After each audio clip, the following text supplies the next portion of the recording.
E aí pessoal, eu sou o Guto e sejam bem-vindos a mais um vídeo. E no vídeo de hoje a gente vai analisar o 6º episódio de Banana Fish, que foi exibido na quinta-feira passada.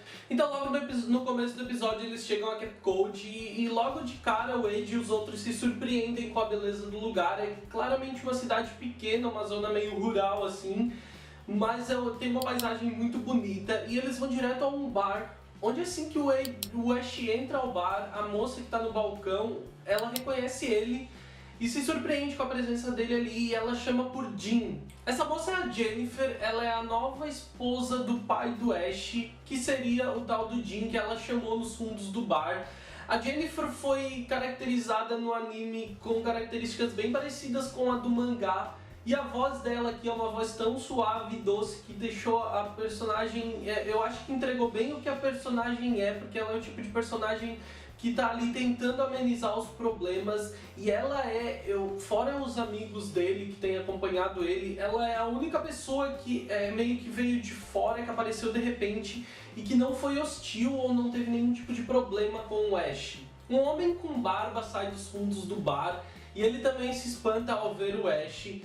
E ele é completamente hostil. Então, tipo, aqui a gente identifica o pai do Ash, esse é o Jean, o Jamie, e ele é o pai do Ash. E ele, como ele trata o Ash de uma forma muito hostil, logo o Max ele se revolta. O Ash pede pro Max se acalmar, porque ele diz que o velho é assim mesmo, que não é pra dar confiança. E o Ash pede a chave da casa e que ele só quer pegar algumas coisas do Griffin e que assim que ele pegar ele vai embora. E quando o Max se revolta com o Jean, o que o Jean, o pai do Ash, responde é que se eles querem dormir com o filho dele, eles podem dormir, mas que eles têm que pagar assim que eles saírem. E isso deixa todo mundo mais revoltado ainda. Só que o Ash sai dali sem dar confiança, pegando as chaves, porque aparentemente ele já tem vivido com aquilo. E esse é mais um problema que surge nesse episódio, porque a gente começa a perceber que os problemas do Ash com prostituição infantil ou prostituição de qualquer forma não vem só do momento em que ele esteve com o Golzine, e esse episódio ainda vai explicar isso. Então o Ash ele pega a chave e quando ele tá saindo do bar ele simplesmente fala pro pai dele que o Griffin morreu. E sai sem dar mais nenhum tipo de explicação. E é mais um momento em que a Jennifer tenta amenizar as coisas chamando pelo Ash, pedindo que ele espere, mas ela simplesmente não consegue. Então todos eles se dirigem à casa onde o Ash e o Griffin moravam. E o Ash ele começa a contar a história, ele explica que ele e o Griffin são filhos de mães diferentes. Só que a mãe do Ash expulsou a mãe do Griffin da casa e o Jean casou com ela e teve o Ash.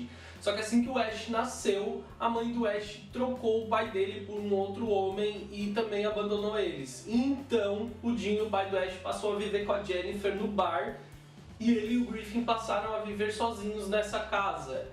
A Jennifer ela é uma personagem realmente incrível e ela tá ali tentando amenizar a situação. Ela parece uma mulher, ela entrega a personalidade de uma mulher muito adorável e que ela busca o bem-estar do Ash, indiferente a forma como o pai dele trata ele. Isso não fala muito no episódio sobre como isso era na infância deles, mas atualmente é assim que ela reage. Inclusive ela vai atrás deles na casa e leva um pouco de comida e também um lampião para eles usarem, porque não tem mais energia na casa, e avisa para eles no outro dia irem ao bar que ela irá fazer o café da manhã para eles. Então dentro da casa a gente de cara tem a cena mais divertida do anime, que é aquela que tá ali pra quebrar toda a tensão que aconteceu até agora. Quando o Wade ele abre uma gaveta e ele encontra um rato. Então ele dá um pulo e um grito muito agudo e ele agarra o Shorter, que acaba assustando o Shorter também. E tipo, essa cena é excelente. No mangá ela já é uma boa cena, porque eu acho que no mangá o quadro entrega bem o quão cômica a cena é. Mas com a voz do Wade, com o grito agudo dele no anime, essa cena ficou melhor ainda. A busca por informações dentro da casa acontece de uma forma um tanto diferente quanto no mangá, só que ela acontece de uma forma muito mais fluida, sem diálogos desnecessários. E procurando nos registros, nas coisas do Griffin, eles encontram uma foto do Griffin no tempo do exército com outros companheiros. E nessa foto tem aquele doutor que atirou nele e acabou matando o Griffin. E o Wade e o Shorter reconhecem ele, então buscando nos registros eles descobrem que aquele é Abram Dawson. E também buscando, eles encontram o endereço dele, que seria Westwood 42, que seria o endereço que o Thompson, aquele moribundo que o Ash encontra logo no primeiro episódio, deu pra ele depois de resmungar Banana Fish. Também aqui a gente tem uma cena muito bonita em que a gente vê em que o Ash ele tá vendo uma foto do tempo em que ele era criança junto do Griffin. E eu não me lembro desse quadro no mangá, eu acho que não teve. E foi mais um quadro inserido no anime que eu acho que foi bastante importante para entregar esse tipo de coisa, esse tipo de emoção, esse tipo de sentimento do personagem para quem tá assistindo. No dia seguinte, o Wade acorda com alguns barulhos e quando ele vai na rua ver, ele encontra o Ash treinando com a arma dele. E aqui a gente tem mais uma cena, mais um fanservice entregue pelos shippers de Ash e Wade e que também que entrega um pouco do relacionamento deles, que é o momento em que o Ash ensina o Wade a atirar. Além de fofo, essa cena é bastante divertida porque o Wade claramente não tem experiência nenhuma. Ele se posiciona muito mal, então o Ash ensina ele para mesmo assim ele errar o tiro. Mas é uma cena bem legal, bastante interessante para construir mais o relacionamento entre os dois. E depois o Abe chega ali e ele pede pro Wade fazer uma coisa. E nesse momento o Ash e o Abe têm uma conversa em que o Ash diz pra ele que ele tá mimando demais o Wade e que é por isso que esse menino nunca vai conseguir se defender. E logo depois o Abe ele tem uma conversa com o Max em que ele conta que o Ash disse isso pra ele. E aí o Abe explica qual é a situação dele com o Wade e ele fala que assim que eles chegarem em Los Angeles ele pretende voltar ao Japão. E ele também explica por que ele faz tudo aquilo pelo Wade, porque pela questão dele não conseguir mais saltar com vara, que inclusive o Max faz uma analogia bastante interessante, que ele diz que seria um canário que não sabe cantar. Mas ele também faz a observação de que aparentemente o Abe faz tudo aquilo pelo Wade porque ele queria ser o Wade. No dia seguinte, no bar, o Ash acaba discutindo com o pai dele e sai do bar. E o Max se comove com a discussão e briga com o pai do Ash. E quando ele pergunta quem o Max fala que ele serviu ao exército com o Griffin, que ele era o melhor amigo do Griffin. Isso acaba comovendo o pai do Ash, que começa a contar a história da infância do Ash. Ele conta que existia um homem na cidade que era muito bem visto, era um homem que participou da guerra. Ele acabou construindo uma legião de fãs na cidade, todo mundo gostava dele, era uma pessoa imensamente querida em uma cidade pequena onde todo mundo conhecia ele. E ele criou um time de beisebol para as crianças, que inclusive o Ash participava. Então um dia o Ash chegou em casa com a roupa toda rasgada e machucada, e o pai dele logo percebeu qual foi o problema e levou o menino à polícia. Chegando na polícia ele contou o que aconteceu. Só que as pessoas não acreditavam, os policiais não acreditavam e chegaram a culpar o Ash, dizendo que o Ash havia seduzido ele. E gente, aqui tá um problema gravíssimo de culpabilidade de vítima. Esse tipo de coisa não existe. A porra da criança foi abusada e eles acham que uma criança de 7 anos de idade seduziu um cara, um velho nojento, pra se aproveitar dele. O pai do Ash conta que ele escutou tudo aquilo de olho aberto e ficou muito traumatizado. Então o pai dele, num ato de revolta, falou pro Ash o seguinte: a próxima vez que alguém tentar se aproveitar de ti dessa forma, tu só fica quieto e deixa, mas faz eles pagarem por isso depois. Então aqui a gente vê que o problema do Ash começou muito antes do Golzini. Porque o pai dele continua contando a história de que esse homem ele convenceu o Ash ainda a ir outras vezes na casa dele. Só que um ano depois, quando o Ash já tinha 8 anos de idade, em um momento que o cara provavelmente baixou a guarda, porque agora ele estava pagando pro Ash, o Ash roubou a arma do pai dele e deu um tiro nesse homem. Quando a polícia investigou a casa dele, descobriu ossadas de crianças por todo lugar. Então, como havia acontecido todo esse problema com o Ash ele não foi culpado por aquilo. Só que o pai dele decidiu mandar ele embora da cidade, porque é uma cidade pequena, então as notícias iam correr e aquilo ia acabar chegando nele. E foi nesse trajeto de ida para a casa da irmã mais nova do pai dele que o Ash fugiu e acaba sendo capturado pelo Golzine e aí dali pra frente é a história que a gente já conhecia. Eiji, então, quando eles estão voltando pra casa, comenta como o Ash é um cara forte, porque não só pelo que ele passou com o Golzine e os homens dele, o Ash também já passou por isso tudo na infância dele e ele ainda não quebrou. É exatamente essa palavra que ele usa, ele ainda não tá destruído. Então, durante a noite, quando o bar já tá fechando, os homens do Golzine chegam ao bar e rendem a Jennifer e o Jin, e o Ash tá lá.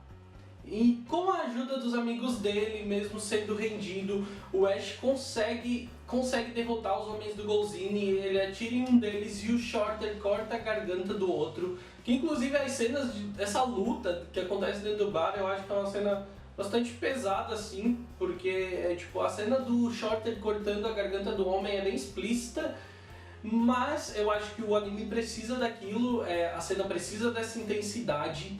Só que na luta a Jennifer acaba recebendo tiros e ela morre. E gente, isso é muito triste, porque a Jennifer era a única personagem que até o momento do passado do Ash que tinha dado carinho pra ele, que se preocupava com ele. E o pai do Ash também leva tiros nessa luta, só que ele não chega a morrer.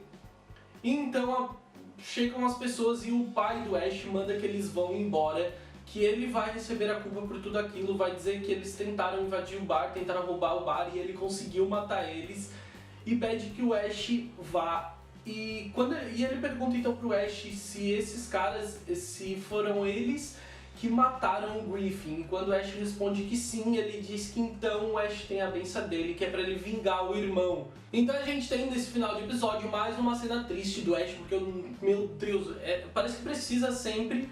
O que eu acho também importante, em que o Ash ele sai correndo do bar, começa a gritar pelo pai dele e ele tá chorando em direção ao caminhão. E tipo, mais uma vez a gente vê que o personagem ele tá sendo destruído constantemente, só que ele tem que se manter forte. Então ele entra no caminhão e o caminhão sai dali. Então depois a gente chega finalmente a novos personagens no episódio e a gente vê o Golzine conversando com o Sr. Lee, aquele cara que emprestou o caminhão pro Ash. E na conversa eles falam sobre Banana Fish, eles falam sobre negócios e para isso ele pede a ajuda do Sr. Lee, porque ele sabe que eles estão indo para Los Angeles e eles sabem que lá é território do Sr. Lee. E então, negociando, ele se compromete a ajudar o Golzine.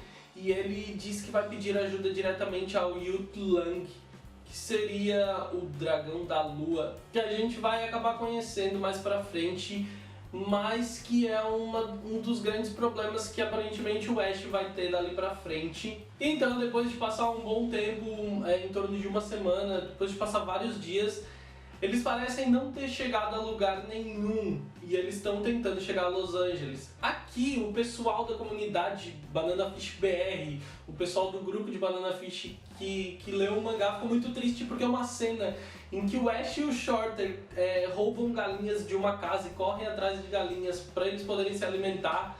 Foi cortada porque é uma cena bastante divertida e cômica. E talvez ela tenha sido cortada para não tirar a intensidade do final do episódio, porque isso tem acontecido em todos os episódios sempre acabam de uma forma muito intensa e talvez para não perder isso eles tiraram essa cena. Então eles encontram um homem no meio da viagem que fala para eles que eles já estão em Los Angeles. Então eles vão até o topo de uma montanha onde o Ash e o Eiji têm a vista maravilhosa de Los Angeles. E como eu falei aqui, é mais um momento em que o anime se prova muito bem ambientado, onde as cenas de paisagem são muito bonitas, porque a gente tem, assim como no final do outro episódio, a gente tem uma vista panorâmica de Los Angeles muito, muito bonita, muito bem desenhada, que é, como eu disse, talvez pela falta de cores, no mangá ela é um tanto pobre, mas aqui ela é completamente rica e é entregue de uma forma muito bonita, então eu acho que esse final foi excelente. Esse episódio 6 eu acho que ele foi um episódio bastante pesado, porque conhecer a história da infância do Ash, que a gente achou que já era bem problemática a partir do momento que ele foi capturado pelo Golzine, a gente sabe que foi ainda muito problemática antes disso, é muito triste, e a gente continua vendo como esse personagem passa o trabalho, como o Ash, como ele é um personagem muito forte, porque ele é um moleque de 17 anos, que foi abusado sexualmente desde os 7 anos de idade, perdeu o irmão, perdeu o pai, foi abandonado pela mãe. Tipo, ele passou por tudo isso, ele perdeu o braço direito dele, que era um moleque de 10 anos de idade. E ele se mantém forte, tudo que ele quer agora é se vingar pelas pessoas que ele ama e que ele perdeu. E ele se mantém forte, como ele disse. É incrível como ele ainda não quebrou, como ele ainda não está completamente destruído, ou pelo menos isso é o que a gente pensa. Porque constantemente a gente recebe imagens do Ash completamente destruído, tipo, as cenas dele chorando não são pra mostrar que ele é forte, são pra mostrar que ele tá cada vez perdendo mais, mesmo parecendo que ele não podia perder mais. Porque, como é o exemplo, o pai dele, que parecia que já não ligava pra ele, no final mostra que ele realmente amava o filho, que ele se preocupava com o filho. E, gente, é realmente um episódio muito triste. E tu conhecer mais a fundo, saber que o problema do Ash vem de muito antes, é muito preocupante, assim. Não esqueça de deixar aqui embaixo o que você achou desse episódio pra gente poder continuar discutindo. E também, se você gostou do vídeo, deixa o seu like, porque isso me ajuda bastante a crescer no YouTube. E eu vejo vocês no próximo vídeo. Um grande beijo. Tchau, tchau.